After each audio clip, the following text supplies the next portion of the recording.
Baik, selamat pagi untuk kelas 9 SMP Negeri 14 Batang. Semoga kalian semuanya dalam keadaan sehat dan jangan lupa untuk tetap bersyukur atas segala yang kamu dapatkan dari Tuhan Yang Maha Esa. Dan satu saran saya kepada kalian, jangan bosan untuk belajar. Eji, Hadis, Adli, Ardiansyah, ingat, kamu itu masih panjang waktunya untuk belajar. Oke, baik, hari ini kita lanjut materi kita dari minggu lalu, yaitu membahas negara-negara di dunia yang mewakili setiap benua ada satu. Yang pertama, kemarin kita bahas Jepang, sekarang kita bahas yaitu negara Inggris yang kemarin Bapak bilang itu tempat Bapak dulu waktu SD, yang enggak gitu. Oke, Inggris. Inggris. Sebelum kita masuk ke Inggris, ini ada benua Eropa. Benua Eropa. Mungkin bisa kamu tebak yang mana Inggris. Saya kasih kamu waktu nebaknya sekitar 5 detik. 1, 2, 3.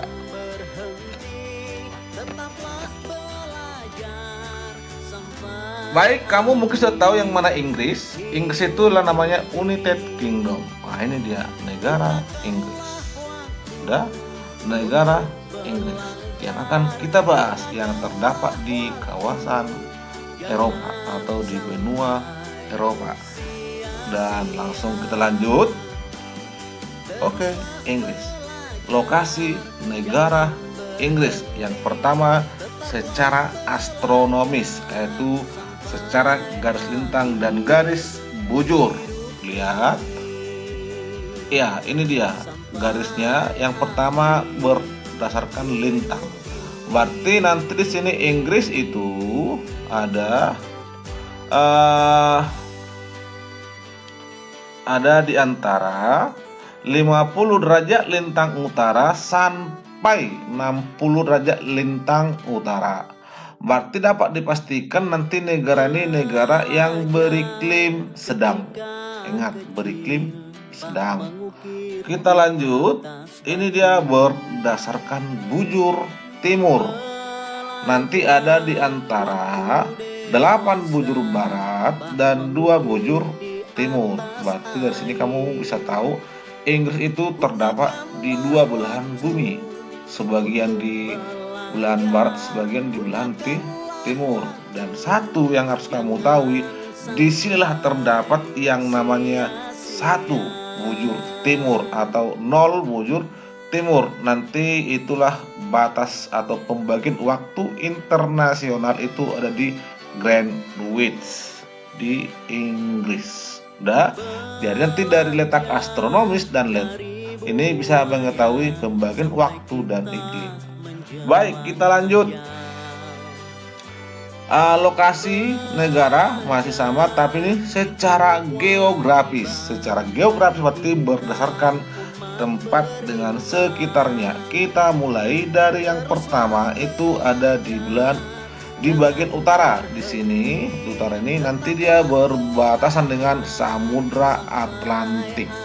Ingat ya, Samudra Atlantik. Sedangkan di bagian selatan di bawah Selat Channel di sini. Nanti di sini dia itu di sini Selat Channel ini. Kemudian di belahan timur ini ada Laut Utara, ini North Sea bahasa Inggris ya kan. Ini Laut Utara. Sedangkan di sebelah timur ini North Atlantic Ocean. Oke, apa itu? Oke, itu dia. Irlandia dan nanti Samudra Atlantik itu nanti letak geografis Inggris. Ingat ini Irlandia sama Samudra Atlantik. Oke, berarti sini jelas. Utara Samudra Atlantik, barat Irlandia dan Samudra Atlantik, dan timur Laut Utara, dan selatan Selat English Channel yang ini. Dan nanti luas Inggris itu segini, 248.110 km luasnya. Kalau panjangnya dari sini ke bawah itu hanya 965 km dan lebarnya ini. Oke, inilah negara Inggris. Kalau kita bahas Inggris mungkin kamu ingat siapa ya? Wayne Rooney ya, pemain bola, atau mungkin di Liga Inggris ada Manchester United, yang nggak ada Liverpool, ada Chelsea. Itu kalau saya sih bahas Inggris, langsung teringat bola atau Liga Inggris. Baik, kita lanjut. Oke, ini dia iklim negara Inggris. Tadi kan 50 derajat,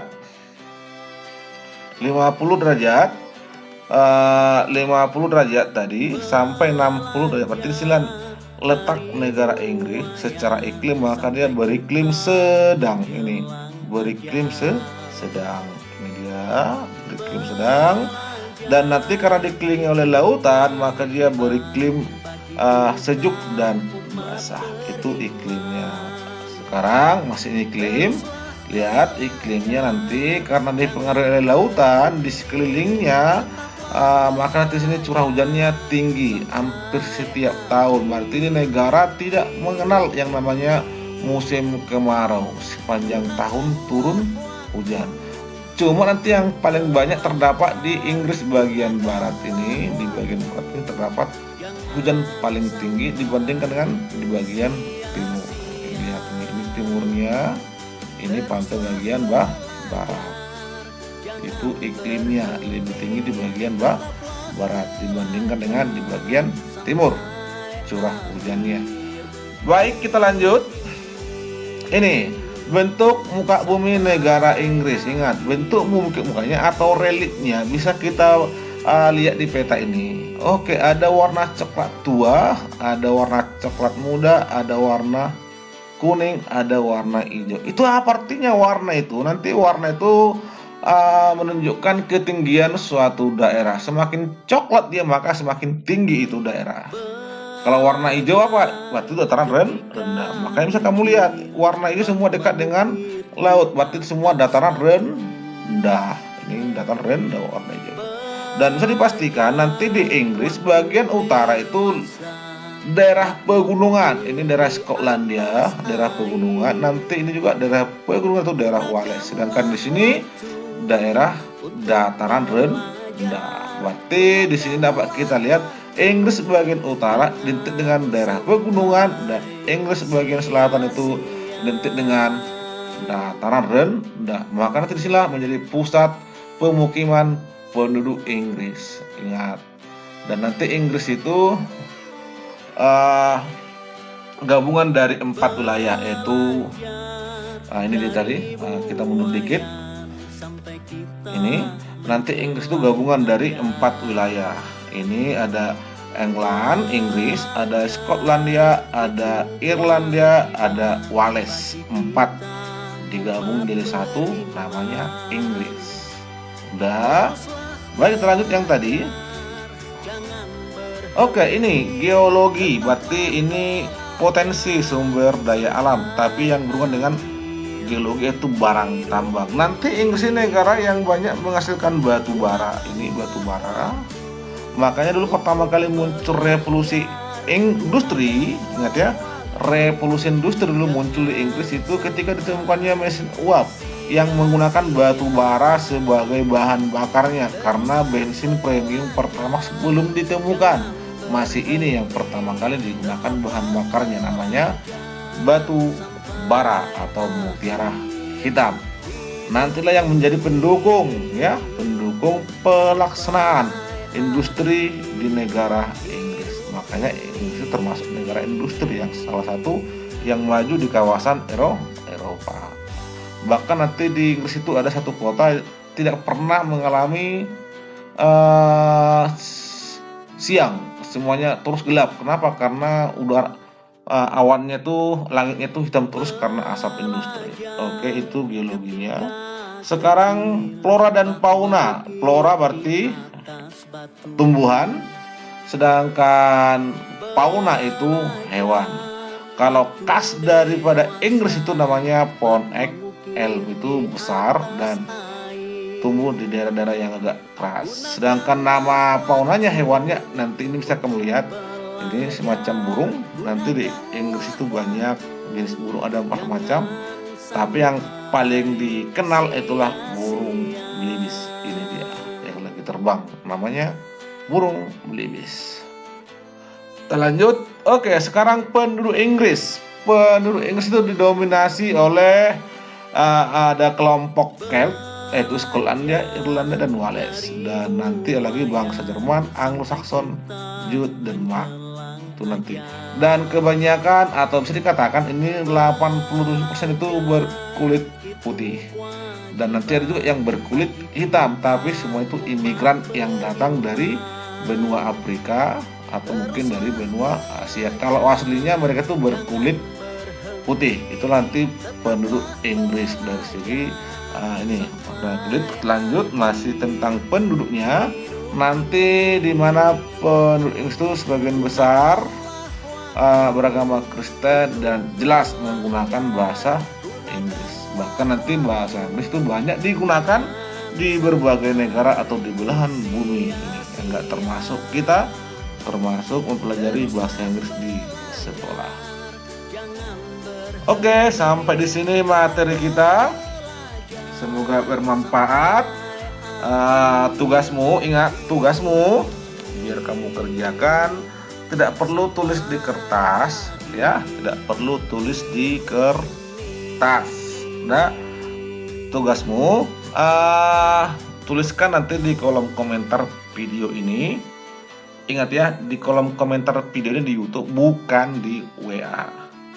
Yang kamu tulis itu sebutkan 5 kota-kota besar yang terdapat di Inggris. Ingat, sebutkan 5 kota-kota besar atau kota industri di Inggris. Setelah kamu tulis 5 kota ini, baru di bawahnya dalam kurung tulis namamu sesuai dengan absen.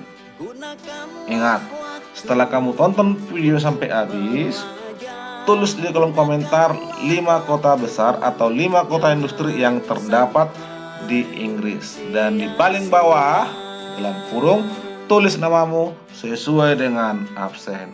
Oke, sekian dan terima kasih. Sampai jumpa lagi materi berikutnya. Kalau tidak salah kita akan membahas negara dari benua Amerika, yaitu Amerika Serikat. Jangan lupa baca bukunya, belajar terus, dan semangat untuk belajar. Jangan sampai sia-sia.